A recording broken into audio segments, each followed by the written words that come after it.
Welcome to our program on Kardec Radio.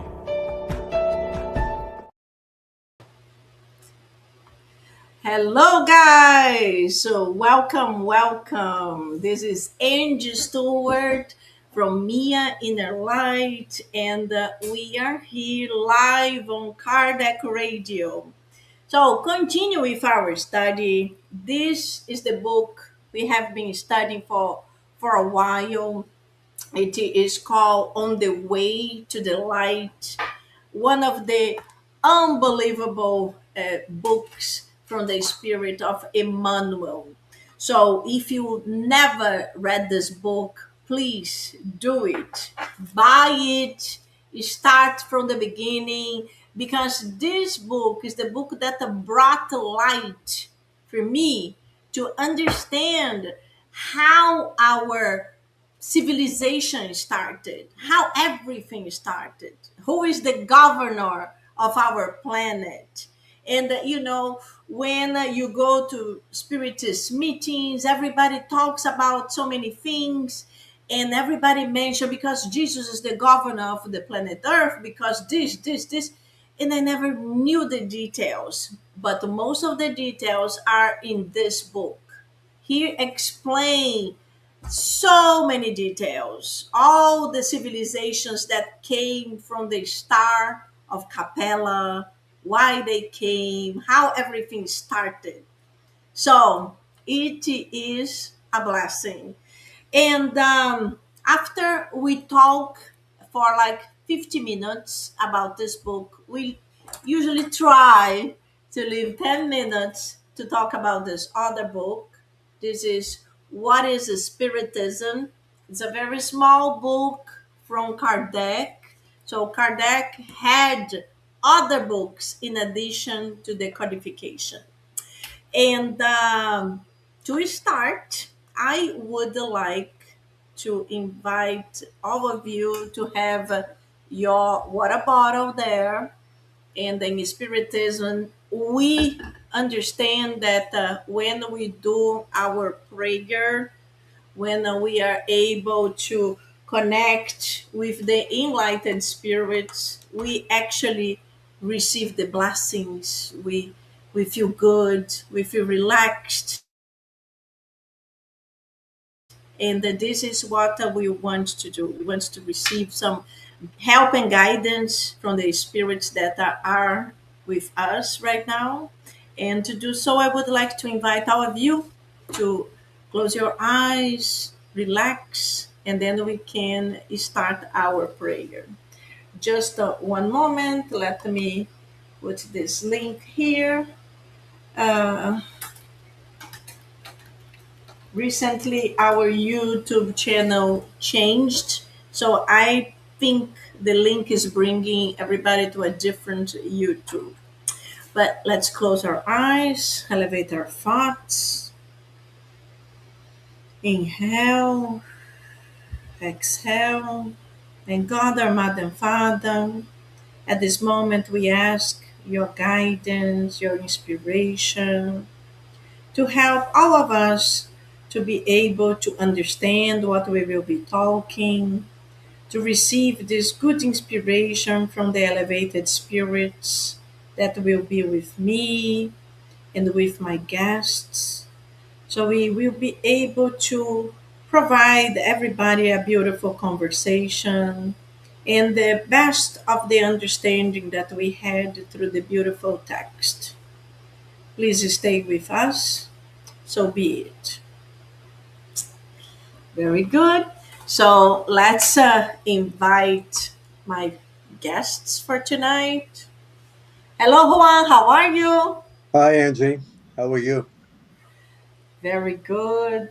Better that I have you here. Thank you so much for Oh, you're so giving kind. us your time to participate and to be able to study with us. This is really good. Thank you. Good to be here. Great. And Mary. Hello, Mary. Hi guys, how's everybody doing? Thank Good, you. good. Thank you for coming. Super happy to have you here with us. So, Mary and Juan have been here before. They have participated before.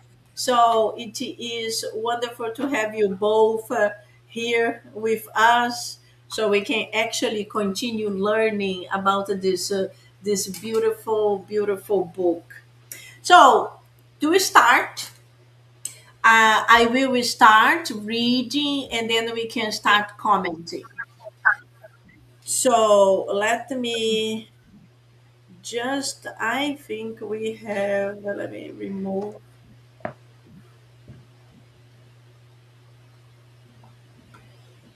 I think I shared the link to to the program. So let me, uh, how do I remove someone? I don't know how to do it.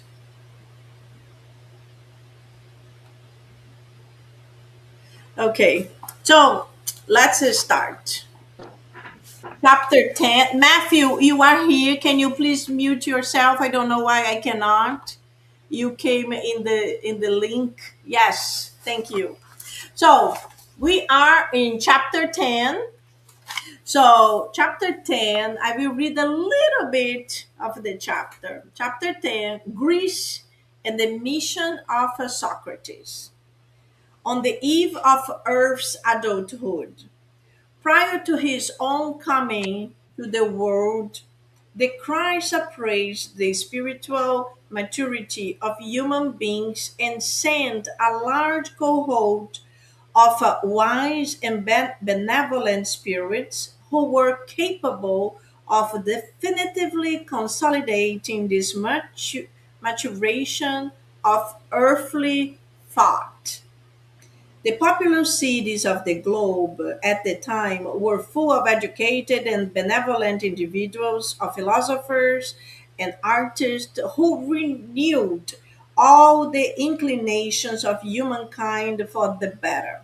And then he goes on and on and on.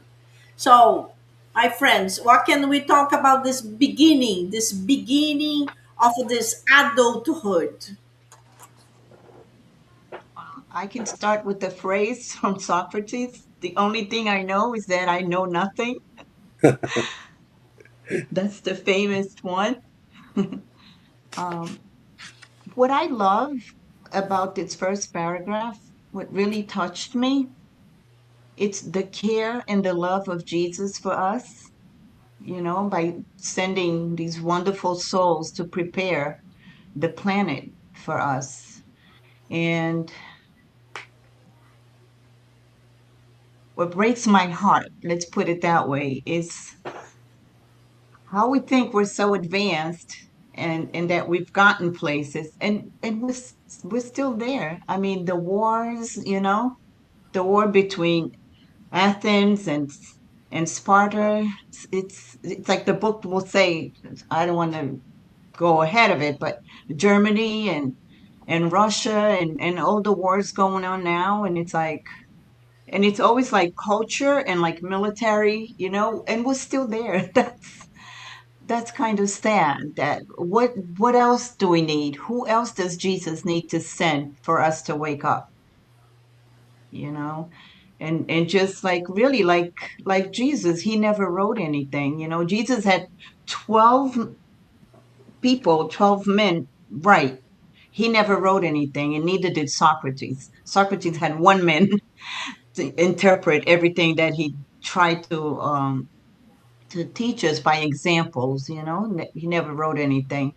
So that caught my attention and kind of like caused a little bit of a heartbreak that we're still stuck in the same the pride and everything that we were back then.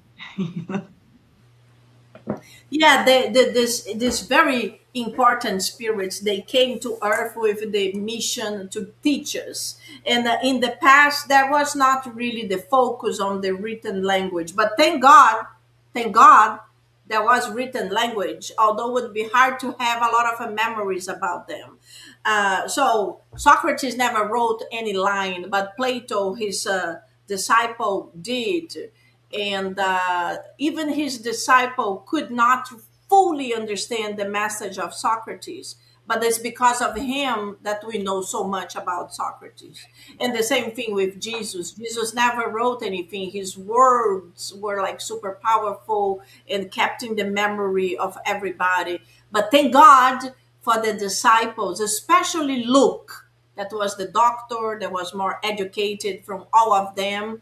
And when Jesus was already dead, that's when Luke started writing his gospel, and then got so many details from all the disciples, because Paul, that never met Jesus either, Paul is the one who told Luke. So Luke was the disciple of Paul, and Paul told him, "Luke, go interview all the interview Mary, and bring all this knowledge of what they lived through, so we can actually learn and memorize."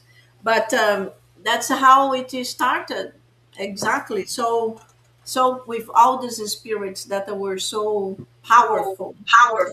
So, Juan, do you have anything to add? Well, I was still thinking about the comment you made about Jesus being the governor of the planet, because just a few days ago, I ran into some friends, spiritists, and not many of them knew about Jesus being the governor of the planet.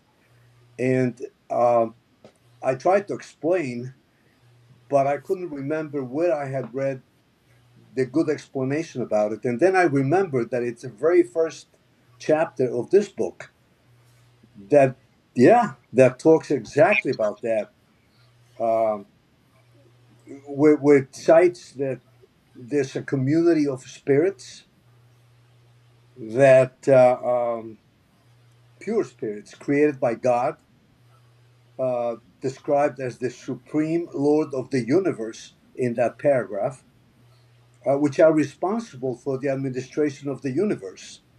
So it was good for me to remind myself of the existence of this body of spirits. But then I went to the next paragraph where it cites that Jesus is one of the members of this community. So we talk about this community of spirits. They started the creation of our universe as we know it, and Jesus became the governor of planet Earth. Well, of our environment there. But they didn't know that. I kind of knew about it because I remember that it was in this book that I first really saw a mention, a detailed mention of why Jesus is the governor of the planet. And then I kept on reading, and it says that throughout Spiritist messages, whenever they talk about Jesus as the governor of the planet, they refer to him as the Lamb. And this is also in this book. And it says that he is Jesus only when he is being cited as the person that was here 2026,000 years ago. So Jesus is the incarnated spirit that came to try to save us, and the Lamb cited in this book and other Spiritist books is also Jesus, but as the governor of the planet. So anyway, uh, I knew this was the explanation, and I knew that this was in the first chapter of the book. But also, I kind of used this book to remind myself of everything that happened with the creation of the planet 4.5 billion years ago, and the evolution of man from an amoeba all the way to the aquatic little beings, all the way to the simians, and millions and billions of years, and then man appears and evolves into Lucy eventually, and then we have Homo habilis that first started to deal with stone tools, and then we go on to Homo sapiens. And the reason why I mention this is because I think we should establish a link between when did the Capellians arrive that this book talks about on Earth. At which point in time did they come? And the book says that they came when Homo sapiens was really beginning to evolve with a slightly larger brain.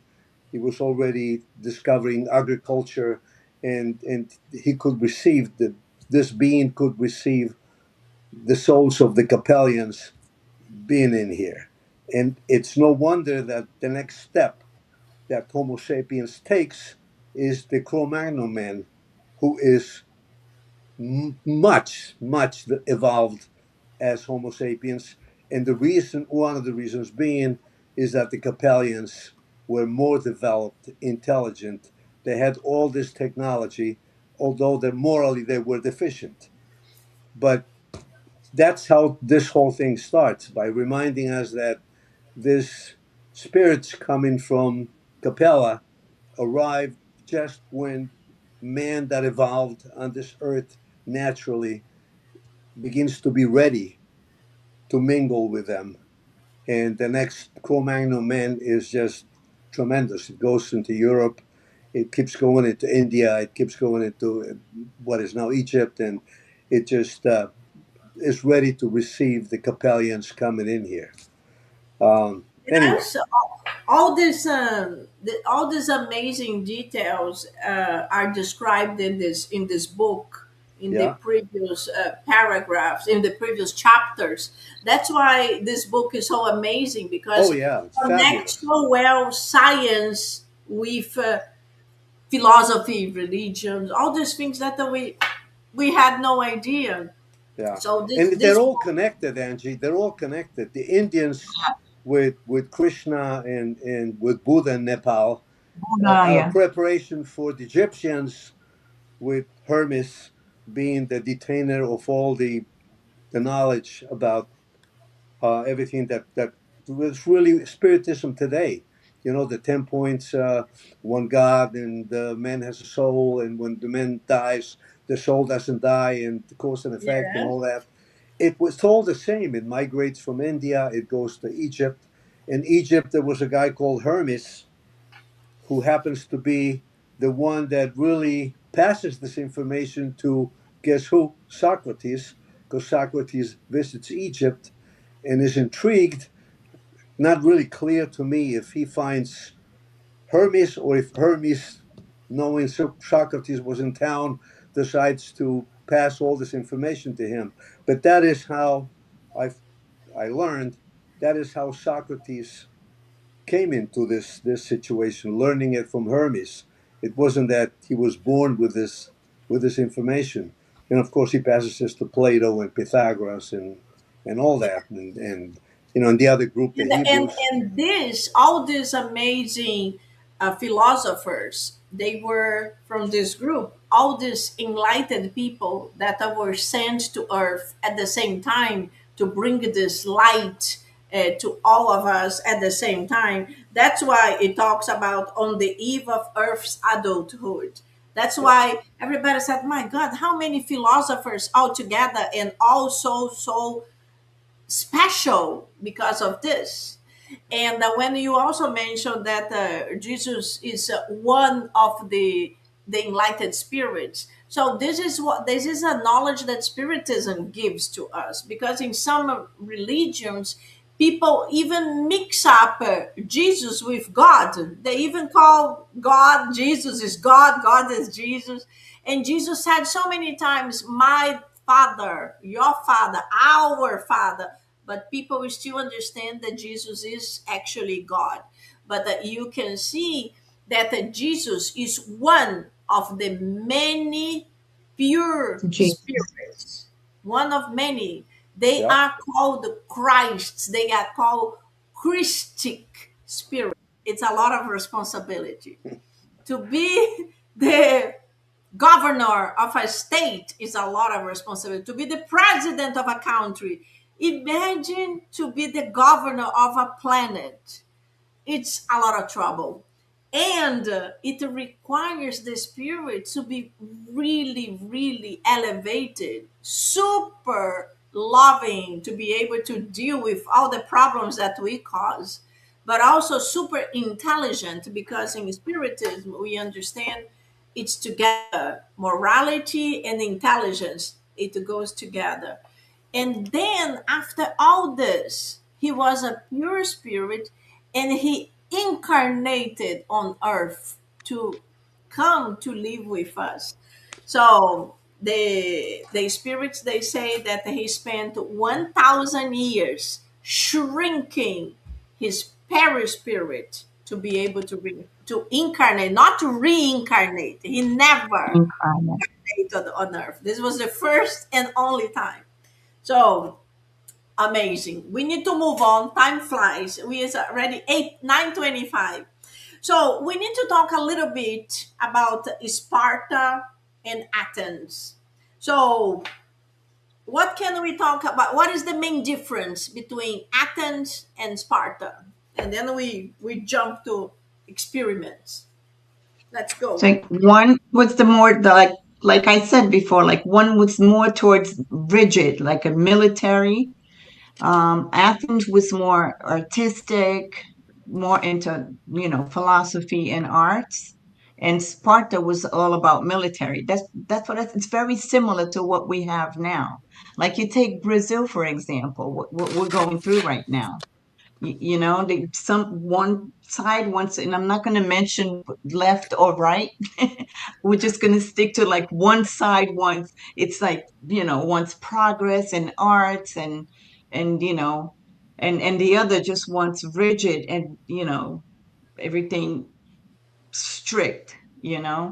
When we learned that in Spiritism, we need balance. You need a little bit of both. Yes, you need discipline, but you need to be creative. You need both. Art needs this, and it's the combination. I think that as humanity, when we find that the way to balance everything is balance. It's too much of anything is not good for you. you know if, even too much of religion is not good for you. You need to have balance with everything, and Spiritism says that you need the two wings, the moral, the intellectual. And those two, Athens was all about arts, and poor Socrates got killed because he asked questions and accused of corrupting the young. It's so sad. And it's so sad that it's still happening these days. It's like I said, who is going to come here? I mean, we had Buddha, we had Mother Teresa, we had starting with Jesus, we had so many good examples.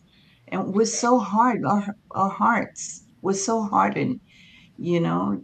It's like, thank God for Spiritism. That's what I have to say, because that one phrase, somebody asked me, why am I a Spiritist? That one sentence that came from Jesus: know the truth, and the truth will free you. And that's why I'm a Spiritist, because the more I learn, the more hope, the more the stronger my faith is by studying Spiritism. It's really amazing. It's a blessing that in this lifetime we have access to it. And we should be thankful for technology, which enables us to communicate, understand, read things that would have been impossible. Many Right? think about the first people in India that received the message. It was secret doctrine, and by the way, that's a good topic of discussion by one of the people that come to give us a lecture, Angy. Maybe you should pick somebody that would want to talk to us about the secret doctrine. But anyway, um, in India, uh, all this knowledge was just transmitted from mouth to ear. It Yeah. wasn't even in writing. Uh, so if somebody heard Krishna talk about these principles, how would they take that to another place? It was impossible. And yet, and this is the marvelous thing about what we're talking about, it migrated from a place like India to a place like Egypt, and the principles were always the same. if you were to put them on a piece of paper, you know, one God, the man has a soul. When man dies, the soul doesn't die, and the soul is eternal, and there's cause and effect. You know, it's the same thing the Indians were talking about. It's the same thing that Krishna was talking about. It's the same thing that Buddha was talking about. It's the same thing that Hermes in Egypt was talking about. And it's the same thing that Socrates was talking about. A little different Exactly. words, different And emphasis, why? Why was the same thing? and talk about communication. How the hell do you transmit something from India to Egypt at that time? You know, now we got WhatsApp and we got the internet, and it's Mediumship, instant. At mediumship that time, one. how do you do it? You know, and yet the message keeps transmitting from place to place, and it's always the same. And that's what's good and comforting to me. You know, like this is, think about how old this thing is and Yes. how many people have But heard it. that's why, well, first of all, the message was always the same because these were the disciples that the Jesus sent to earth to many different civilizations. Yeah, Each one had a very special being that incarnated there to teach Jesus' teachings. Not exactly the same, but to teach the base the same. And then these spirits, they did a wonderful job teaching all the people in their area to understand, to love, to forgive, and so many other things. And yeah, in that time, we really didn't have written knowledge, and like in Egypt, it was extremely expensive to have a papyrus to write. Was so expensive, and not everybody knew how to write. So yeah, the word was super important. That's why the Hebrew civilization, they nowadays we have TV and Netflix. In the past, they have get together. They got together, and the older people told the stories to the younger people, and that's how it passed. Then I hear a story that my mother used to tell me. I tell to my son to his son, and then it goes on and on. And that's why it was so important to talk in the past. But then it reached to the time of Paul, for example, when the disciple Paul got so old, and it was very difficult for him to continue traveling. And then he also went to jail so many times that he was like, "Oh, I'm in jail. How am I going to do? Write a letter." That's how his spiritual guide told him. And that's when the famous epistles of Paul happened, because Paul used to write, and these letters were sent to other cities, and then they copied the letter, and then that's how it started. And and and and this is how everything happens. For us to build a gigantic building, the base has to be very solid, very structured. And to do that, Jesus starts sending all these disciples, all these special people that would be able to solidify something. Socrates, I know we need to talk about Sparta, Athens, and then Greece, and then Socrates. We are kind of jumping ahead. But Socrates, he was living on Earth 2,000 years. No, yeah, it was 2,000 years before Jesus, before, or 1,500 before Jesus. I need to see, but I was 400, I believe. Four, was something like long, 400. long, Yeah. long time before Jesus incarnated. It's 1,500. So it's like 3,500 years ago. That's when Socrates was living. Isn't that crazy? We think Jesus is old. Socrates is much older. And bringing these teachings for us. So coming back here, Can I as you just say one last thing, were, Angie? I'm sorry to interrupt. One, you said thank God for technology. Thank God, especially during COVID, that it brought us all together and we kept studying. But thank God for mediumship. You know, that's our spiritist internet. That's how we got this book and so many excellent books. That's the spiritual technology. Absolutely, you're right. Yes, yes, Thank God for And mediumship. I'm Yeah. sure how the it Lord's is word true. got to It is people true. like To Buddha have and uh, Krishna all and Yeah. these amazing mediums that were able to bring this beautiful knowledge to all of us. But just summarizing, as Mary mentioned, Athens was this beautiful uh, group of people that were very connected to the arts, to paintings, to philosophy, to all kinds of music. And Sparta was totally the contrary. They were just connected to war, war, war, war. So, as I was talking to them before we went live, the kids at very young age were taken from the family, the boys were taken from the family, and they were trained to be soldiers. And that's how they lived. They lived to war, and they were very, very strict. And if a kid was born with any type of problem, and that they realized that the kid was killed immediately because they didn't want to have imperfect people that wouldn't be able to go to war and to fight for them. And what happened? Nowadays, they didn't leave anything. They only left the memories. We know about them as being this group of warriors. But Athens, we have a lot of information about Athens and all the beautiful arts and the beautiful philosophers that came from there. So, Juan, you wanted to say something? no, I was just as you mentioned that I was thinking about the only good thing Sparta left to us is good movies, and I was thinking about Spartacus. That was a hell of a good movie. But you're right. Anything that Socrates left us is still is with us today, and that's because all these messages have always been the same, all the way from India to Krishna to Egypt, and then to Socrates.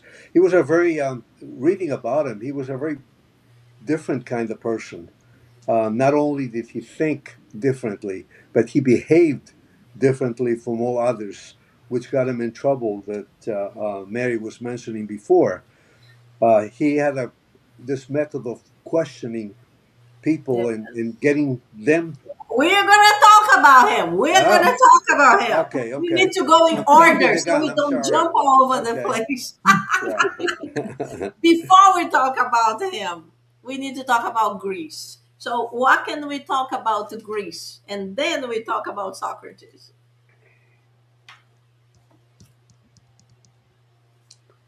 Well, Greece was a strange place. As Mary mentioned, you had Athens being a center of culture, different type of thinking, and Sparta being all focused on being aggressive and the army and killing people and all that. And you know, it's really incomprehensible to me how these two places, as different as they were, could exist In the same country. in the same country. Yeah, it's kind of difficult. I try to find something that will explain to me how Greece was managed at that time, and there isn't an explanation. Sparta was like a separate country. They didn't allow anybody to come in and tell them anything different. And Athens, of course, it was just peace and love, and didn't want to have anything to do with anybody else. So it's very difficult to explain why Greece was holding two different places within the same border. Right. Yeah, it's like And well, it's it's not the same, but we can think of, like, for example, in the United States we have California, that's very open minded, is super democrat, and it's very permissive of a lot of things. And then we have Florida, that's very republic, and it's Florida very and Athens. on many things is super strict and does not allow this, does not allow that. And then we have states that are in between.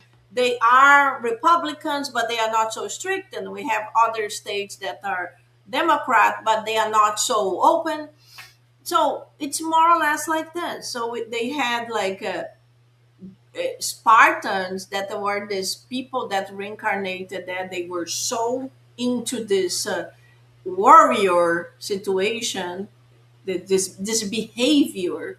And then had the Athens that was so much more open to the other side, and that was very much into philosophy and intelligence. But in total, Greece was the birth of so many philosophers together. So they mention here some of them. So it talks about in the third paragraph, says, to the societies of the globe, he sent the invaluable help. He, Jesus, sent the invaluable help of Axelius, Euripides, Herodotus, Thucydides, and finally the extraordinary Socrates. So all those were philosophers that reincarnate in Greece, and in that time, Greece was really the country that could receive those minds that they were able to resonate so much, to think so much. And from all of them, it even mentioned that, where I can see here, there is the teacher of Socrates that was a brilliant mind. But in the book, it even says that. Pythagoras, yeah. Oh, no, Anaxagoras. Yes. Anaxagoras was his teacher, and he surpassed him in intelligence, in morality. So all of them together, more or less at the same time. It is amazing. It is amazing.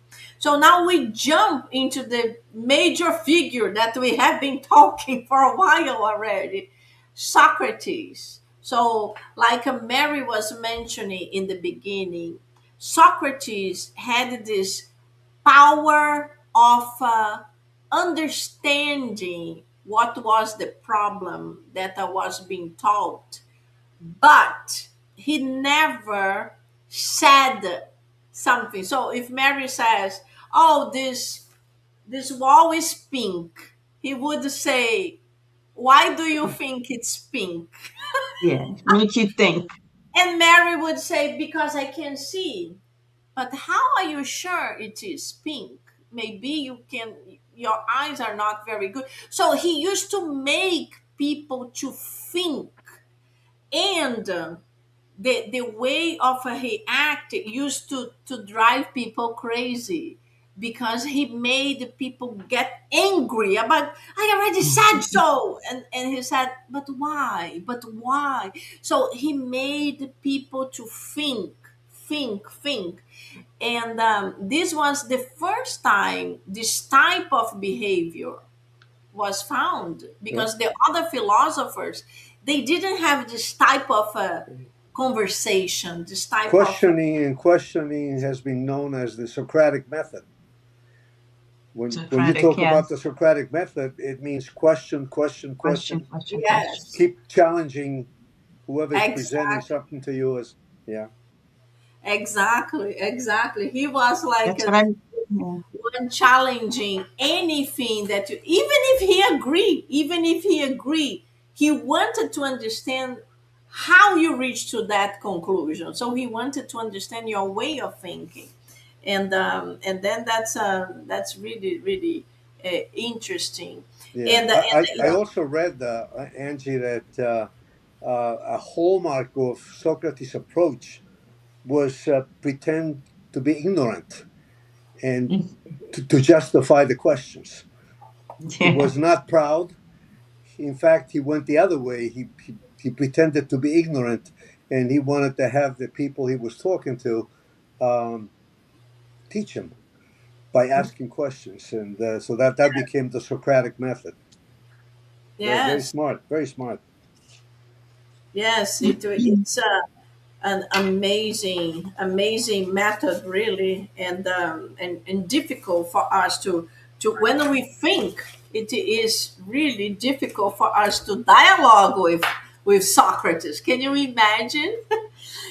In this book, Gospel According to Spiritism, if we go to the beginning of the book, a lot of people don't really read the preface of books. They just jump into the chapters. But when you go to the preface, the Spirit of Truth already brings us all the understanding of what this book is going to be taught. And then when we go to the, let me see where it is, the teachings of Socrates is in the introduction, in the part 4. So in the Gospel According to Spiritism introduction part 4, we hear a lot about Socrates. So in my version, he is on page 31. So you have like all the historical facts, and then it starts about the introduction explaining who was Socrates, how was his way of thinking, and then who was Plato. Plato was his most famous disciple, but even the enlightened spirits, they explain that even if Plato was so connected to Socrates, understood so much his ways of thinking, did not grasp the totality of what Socrates actually brought to us. And then what happened? Why do you guys think Socrates was killed? A couple of reasons. I mentioned a couple before. For asking questions, corrupting the young, and what was the other one? Well, there's more, but those two, asking questions. He was sentenced to death because um, he was charged with corrupting the young. And what was the other one? I read everything about Socrates now. No, it went flying. Not according to Spiritism. I just studied Socrates. Yes. But what are So Well, Socrates, he the focused on ethics. The- I'm sorry. oh, and the gods for not believing in the gods and believing in other spirits. That was the third one that yes, I wanted to say. yeah. Because Greece So believes in all the gods. Yeah. So basically, what happened is that Socrates was one of the main professors, philosophers for the youth. And through this reasoning of a questioning, all his classes start questioning the acts of their own country. It's not like, but why are they doing this? What is the benefit of this? Why this? Why that? Why this? What that? So Socrates start creating turmoil, and the governors of their own region, they didn't want that. So they're like, who is this man causing all this confusion, all the creating all these minds that from one day to the other start questioning our decisions. Whatever we decide is the law.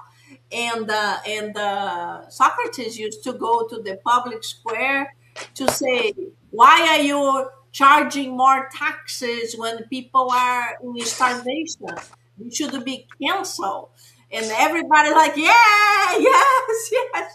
So in their way of view, Socrates was really causing a lot of disturbances, and he had to be eliminated for that.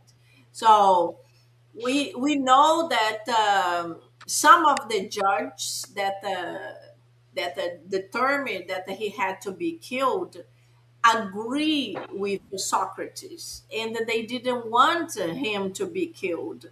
But at the same time, they didn't want to be looking bad to their colleagues. So what they did, they decided to allow Socrates to escape. So in the middle of the night, the guards were paid, and they opened the doors, and they told, basically they disappeared.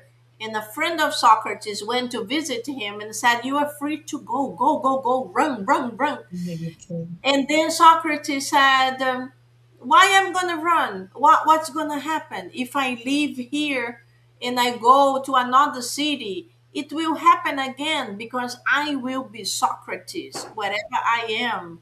So he knew he was gonna behave in the same way. He was gonna continue questioning. He was gonna continue teaching, and that he was gonna create problems anywhere. That's why he decided not to run, and he accepted drinking the poison, and he ended up dying. So it's really like, wow, my goodness, what a spirit! I Imagine you are know. in jail, and they tell, "Run away, never go back," and they're like, "No, no, I'm staying here. What is the poison? Give me, give me." And the wife came to visit him, and she said, "But they just sentenced you to death, and it's not fair. It's unjust." And he's like, "No." He was like he just was facing death. That's like where I want to get. Well, death doesn't exist. Yeah, the question to the wife was, would you feel better if it was a just uh, sentence? Yeah, I know. That Yeah, was so sweet. these Yeah. amazing, amazing spirits that give us all this power, like the Christians from after Jesus discarnated, the first Right. Christian. The spirits Yeah. also mentioned they were very elevated spirits that accepted going to the time right after Jesus' death, and they knew what they are going to go through. And that's True. why they went walking to face the lions, singing, praying, bringing their Yeah. kids. Nobody in desperation. I imagine nowadays. It's like, what? I'm like, oh God, it's like, One of the things we should mention also is that the condemnation of Socrates by the Athenian Greek society, who allowed it to happen, led the noble and educated folks in Athens to be enslaved by the Romans Yeah. later, you know, yeah, who Later humiliated on. and oppressed the Athenians, the Greeks. They were thrown as slaves to go and row the boats of the Romans. And so it's kind of funny that it mentions that society that allowed that to happen later had to be humbled and was slaved by the Romans. yes, yes. So just to finalize, so we can jump to the other book, the final lines here, it talks about the Greece collective trial. So the condemnations of Socrates was one of the transcendent causes of dolorous and bitter collective trials for all the spirits who took part in it, and they each received their fair share for their individual personal responsibility. Yeah. And then Karma. Talk continues. That's about karma in this why lifetime. you were mentioning. That's why sometime later the noble and educated people of Athens supplied the valorous and wise slaves to the aggressive and strong-willed spirits of Rome. So you can see, like, because the Spartans, they really didn't get any slaves. The Spartans, they used to kill all of them when they had a fight. That's how they behaved. They kill all of the men, and they enslaved the women. And then, but then, and later on, the Greeks became slaves of the Romans. Wow, wow, wow. These Romans, I love them, but they are problematic. My goodness. I was one of them. That's so, and just the final sentence here, their evolutionary progress could have taken another road away from the bloodshed of, and away from slavery. So, it is interesting when we talk about the collective karma, and that's what we talk about, collective karma, because the big part of the population accepted certain things, certain behaviors, and then they have this collective karma they have to deal with. Very interesting. Let's jump to our other book that I never have time, so I have a few minutes, and let's at least share this here. So, Mary, could you read a little bit for us, and then I will ask Juan to make comments. The soul.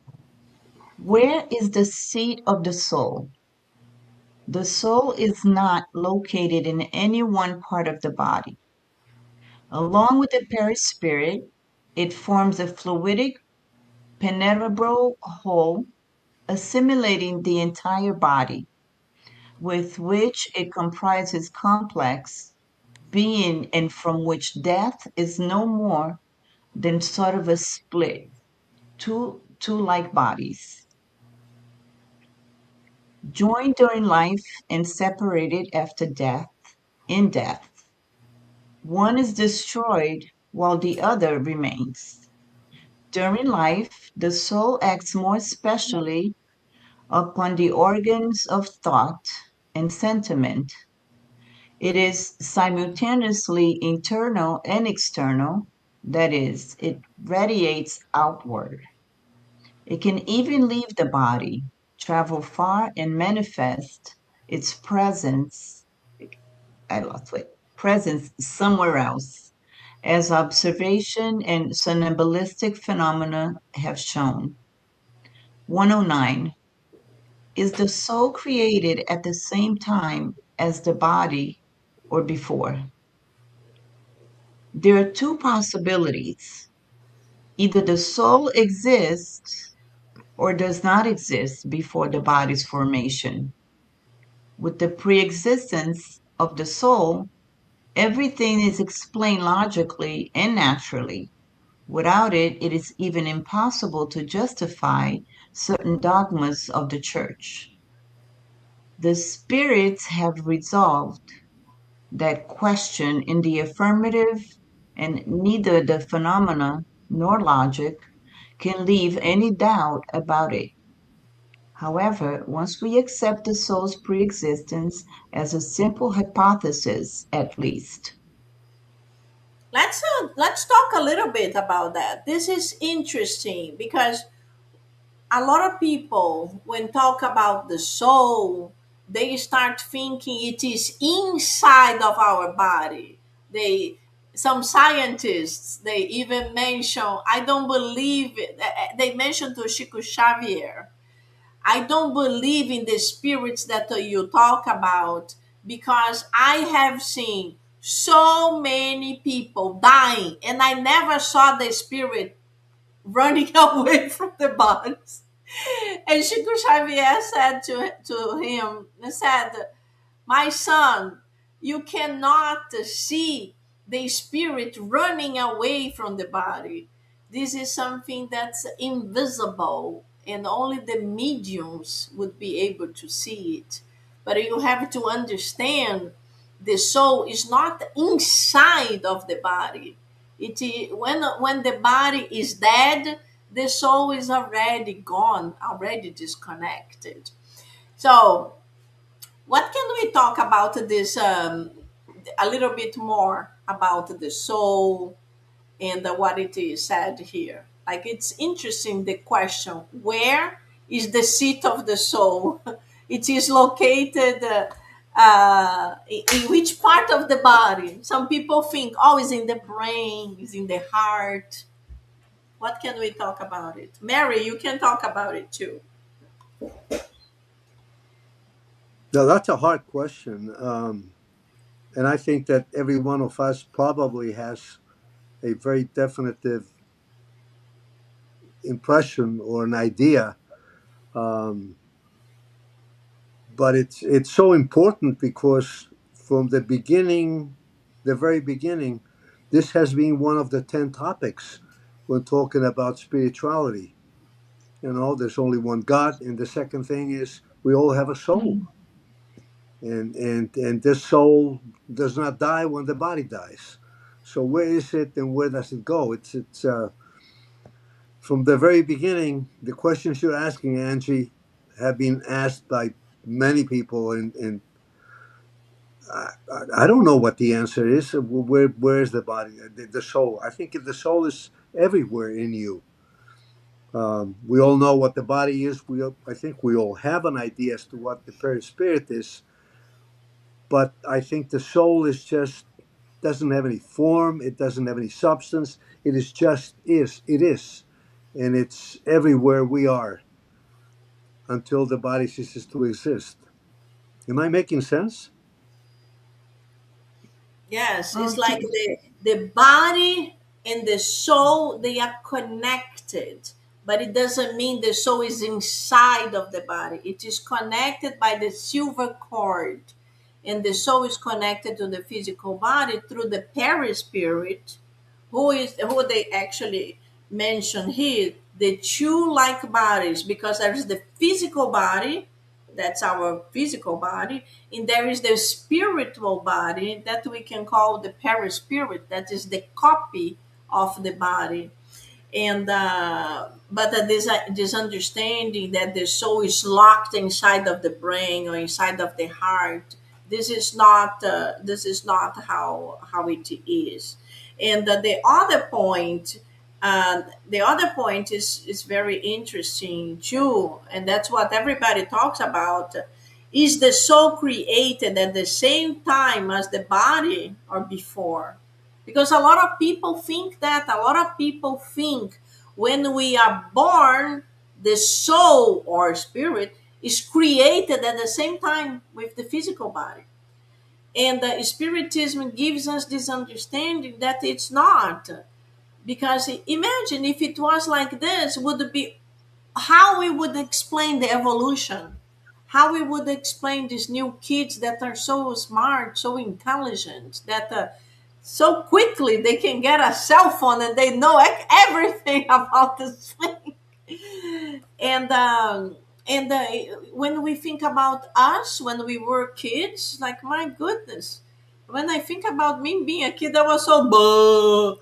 Nowadays, the kids nowadays are so bright. We keep evolving, and that's why the law of reincarnation makes so much sense. Like it helps so much us to understand that we had this life, we learned a lot, and a lot of things we didn't. So God keeps giving us more chances, and every time we come back, we evolve, we improve, we get better in something. So this is a point that I find it very very interesting. Mary, do you want to comment anything about what we were talking? yeah, question for you, Angie. Would it be correct to say that a soul is an incarnate spirit?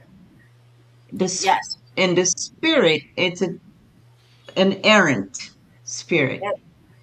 Exactly. So, This is another thing that people also don't understand. But us that we study spiritism, we know that the spirit does not have physical body, is in the spiritual realm.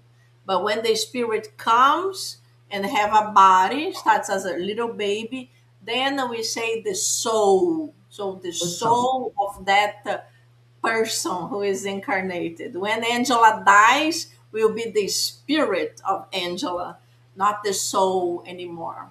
Until Angela comes back again, blonde with blue eyes, skinny. so your spirit, as soon as you reincarnate, you have a soul. I'm sorry, what? Now, I said you were spirit, an errant spirit, and then when you not errant in the sense of that you made mistakes, you're just out there in the spirit Exactly. realm, and when you Exactly. reincarnate, then it's Yes. a So the soul is incarnated spirit. speaking straight, when we die, we become a spirit. And when Yeah. we come back, we reincarnate to a little baby again. Then we So have a soul because we are an eternal spirit, incarnated, discarnating, incarnating, discarnating. It's just like terminology, but yeah. it's good for us to understand the difference. My friends, we are out of time. Thank you so much for being here with Thank me, you, Angie. Thank you, knowledge, Juan. Good. talking about Great for amazing having us. Thank you. properties. Maybe in hundreds of years, we are going to be similar to him. I know I need thousands of years, but it's my inspiration. Day by day, it's my inspiration. Slowly but surely. We'll Yes. get there. Mary, could you do our final prayer, please? Absolutely. So we take in a deep breath. And for those that feel comfortable, you can close your eyes. And by closing our eyes, we want to open our hearts and thank you, Jesus. Thank you for the wonderful work that you did and that you do every day for us here in our planet. We thank you for everyone you sent to prepare it for us. And we want to thank you for this opportunity. We want to thank Angie and everyone that made it possible for us to be together tonight and try to share some knowledge and just talk about all the wonderful things that you've done and that you do for us. The smallest things that sometimes we forget to thank you for. We're very grateful, Jesus, just for getting out of bed and for learning a little bit more. We're just really, really grateful for being in your presence. It was in your name that we were here, and it is in your name that we always want to be here. So please be with us. So be it. So be it. Thank you so much, my friends. It was a blessing. See you soon. Thank Bye, my you. Thank you. friends. Thank See you. you next Bye. month Have a here good on one. Back Bye bye. Radio. Have a great night. Bye Yeah, good bye. night.